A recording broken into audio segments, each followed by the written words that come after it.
Hello everyone, কেমন আছো সবাই? তো সামনেই কম্পিটিশন অ্যান্ড এখন মাঝে মাঝেই একটু কয়েকদিন লো ফিল হচ্ছে, মাঝে মাঝে হাই ফিল হচ্ছে, এনার্জেটিক ফিল হচ্ছে। তো এরকমই একটা দিনে আমার খুব লো ফিল হচ্ছিল।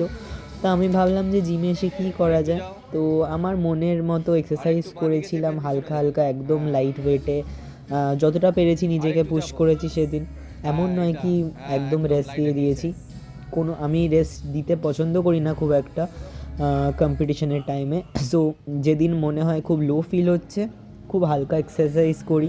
জিমে এসে অন্তত রেগুলার পোজিংটা প্র্যাকটিস করি যাতে স্টেজে কোনো ভুল না হয়।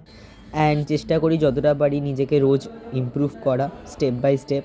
অ্যান্ড কনসিস্টেন্সি মেনটেন করছি। দেখা যাক স্টেজে কী হবে। হারা জেতাটা বড় নয়, ভালো পারফরমেন্সটাই আমার কাছে ম্যাটার করে।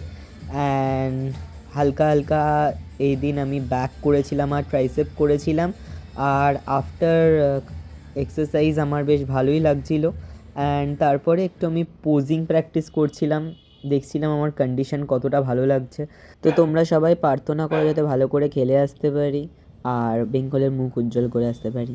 চলো বাই বাই, আজকের জন্য এতটুকুই।